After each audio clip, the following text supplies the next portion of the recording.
Wuthering Waves 3.1 finally did it. Let's talk about it. My name is Juice, and let's get into it. I'm gonna start this off by saying, I'm usually pretty harsh on the Wuthering Waves story.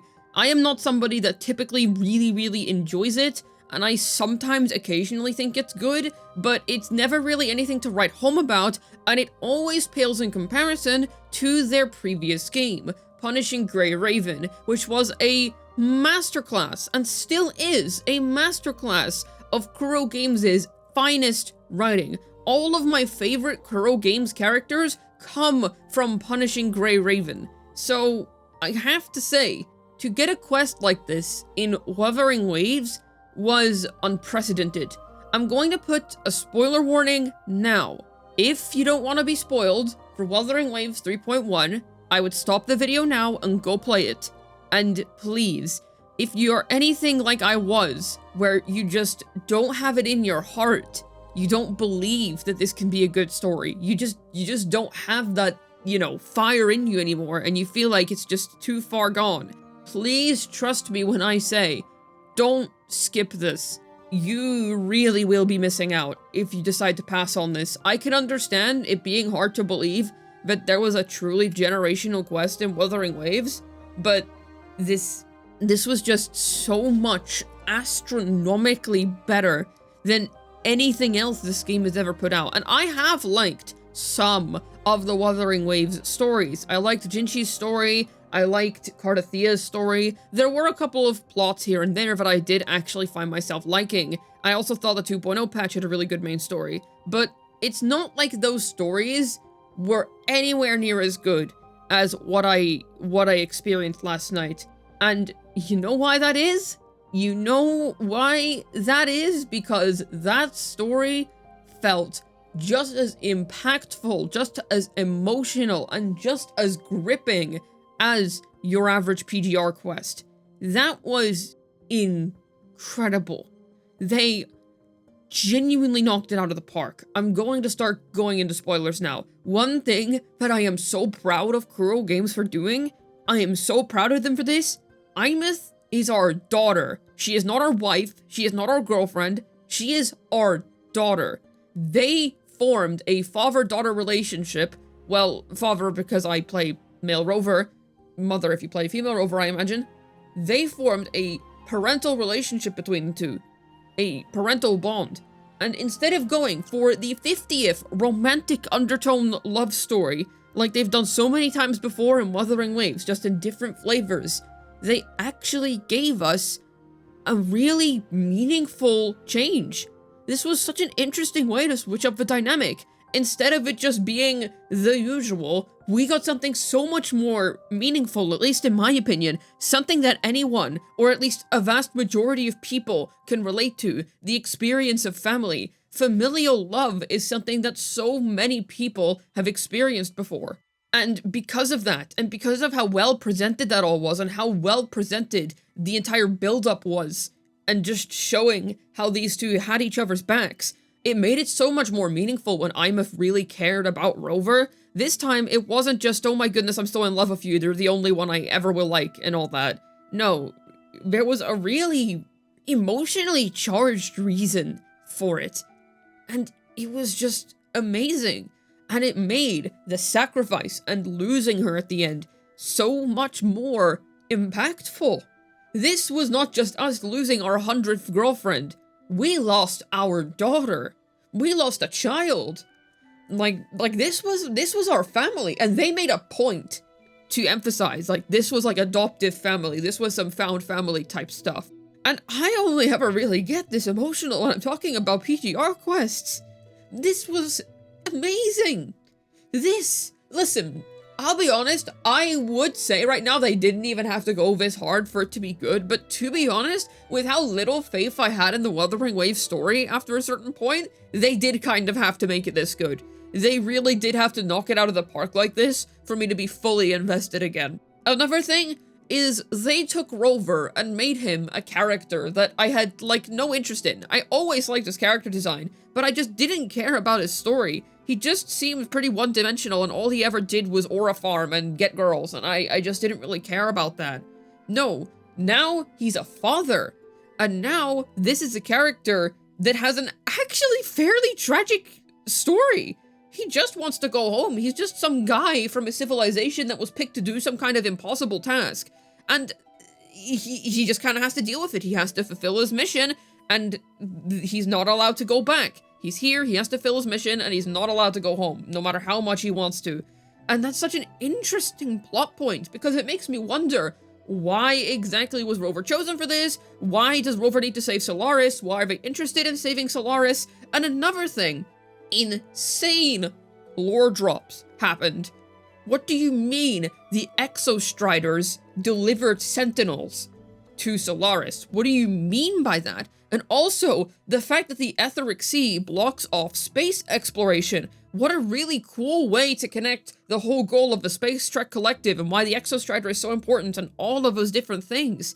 It makes everything feel so meaningful. And the links back to 1.0 lore. This is the most interconnected this game's lore has felt in such a long time. Going to that Court of Savante lab, the mentions of Retroact Rain, all of that. I'm not just talking about the flashbacks when Rover was like, yes, we went on this journey in this place and telling aemeath his stories.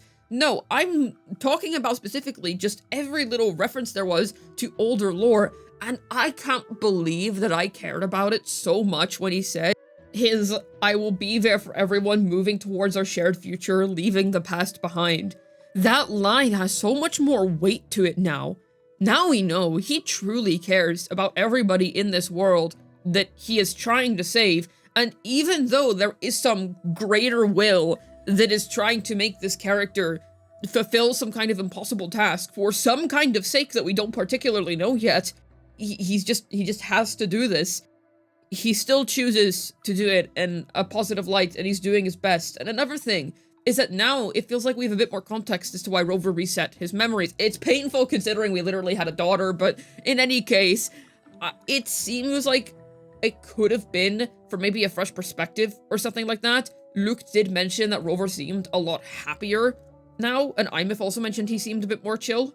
So there was that, and even after discovering the heart-wrenching truth, he's still pushing forward, which is amazing. So Rover went from being a character that I just straight up thought was really boring to being someone that I'm really interested and invested in now, and I actually really, really like Rover after all that, which is crazy. Insane how they fixed a character that I didn't particularly like in the span of one story quest. That did so much character work for Rover, it's insane. And I always said, if you want to make Wuthering Waves' story better, if you want to tell a story about Rover, you have to make Rover more interesting.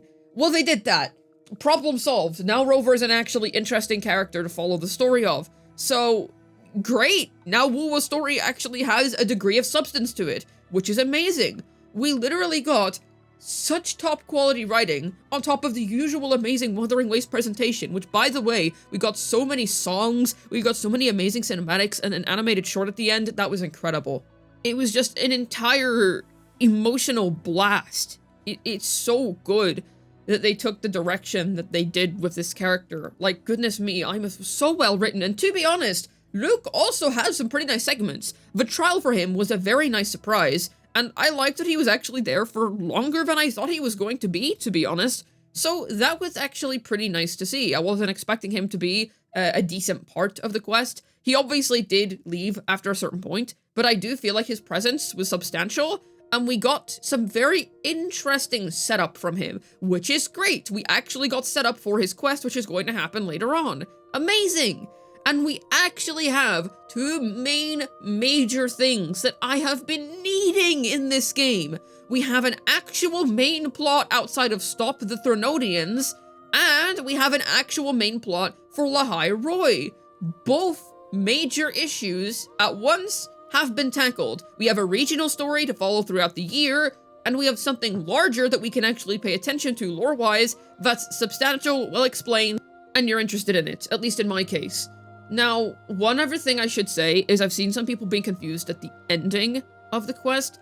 The thing is, because one of my favorite PGR chapters kind of does something not really similar, it was a very different situation, but one of my favorite PGR chapters is chapter 21, if you know, you know. That was also very complicated in the way that it was handled, but I still understood it. So I actually wasn't too confused about what happened to aemeath, but I can understand why some people would be. though I personally did manage to follow that pretty simply, just because PGR player, I'm kind of used to this sort of thing.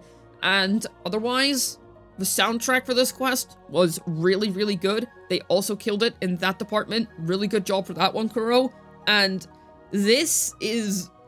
It really did so much. It did so much for this game. I actually care about the game's story now. I really, really was, like, just doing it for the sake of doing it after a certain point, skipping it when I just didn't care. Like, I had no hope after a certain point. But, man, it takes a story as good as that to restore hope. You know what I mean? Like, anything less, and I don't know if I could say right now, but I'm truly interested in what happens next. Like, now I actually want to know what's gonna happen next to Rover, and I'm really excited for Luke's story quest, but for completely different reasons now. Before I was like, okay, this is gonna be a nice little hangout date for a couple of hours of a character I like. No. Now I'm excited because what the hell are they gonna throw me this time? What flavor of depression is Kuro going to serve up? Like, I can only imagine that if it's even a fraction of how good the aemeath quest was, we're gonna be seeing something very nice here. Oh dear, man. And they really addressed so many problems I had with the WuWa story. This is amazing. I love that it feels like it was worth paying at least a bit of attention to because of how things sort of linked together. And there was just so many great moments in that quest. And we have a main plot for lahairoi. We want to get our aemeath back. We want to get our daughter back. And we have so much more personal investment here now. We want to also get rid of aemeath 1. And otherwise, we also want to know more about Rover's home planet. Why they've been tasked to save the world is a big one. I really want to know what the point of saving Solaris is to this civilization. And just more lore in regards to that would be awesome. So all I can do is, if you somehow listen to this whole video, which was just chock full of spoilers, by the way, and you haven't played the quest, please go play the quest. But I imagine if you've made it this far, you probably have played the quest and you enjoyed it. And if you didn't enjoy it, then let me know why, but I think most people are in unison when we can say this was a 10 out of 10 quest. And I don't say that lightly. I am not some big praiser of the WuWa story, but I am so glad they broke free from their usual structure and they were bold enough to try something like this. It would have been so easy for them to just make the usual waifu story with this character, and then everyone would have liked it, or at least everyone who liked the previous stuff would have liked it. But no, they actually tried something insanely different here, and I think it paid off, like, wonderfully. The best story Wuthering Waves has ever made, and I can definitely say I can put it up there with some of my favorite PGR chapters, and anyone who's played PGR understands how much of a compliment that is. This should be sitting at the big dinner table. It should be sitting at the dinner table with Eon Reforged, The Long Goodbye, Shaper's Ripples. It should be having wine with Spiral of Kronos. Like, it shouldn't be... it shouldn't be, like, compared to the other WuWa stories, honestly. Part of me is obviously really sad because, well, they gave me a daughter and killed her in the same 4 hours. How could they?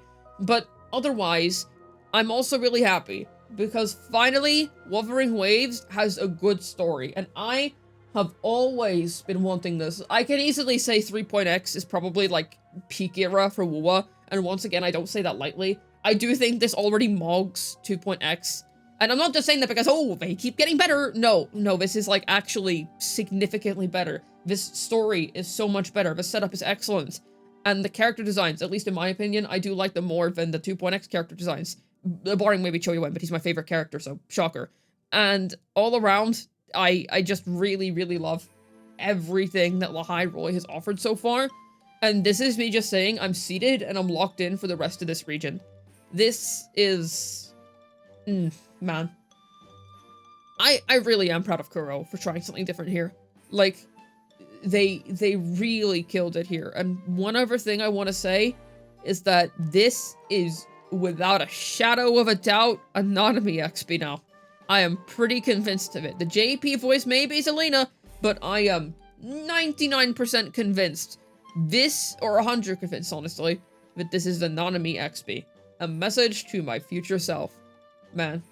And that one shot that reminded me of the To the Galaxies cover and her last bow cover. All right, you get the point. I liked this story. I really do think this is a praiseworthy story, and I don't say that lightly. Hopefully this video was able to tell you why WuWa 3.1 was just generational.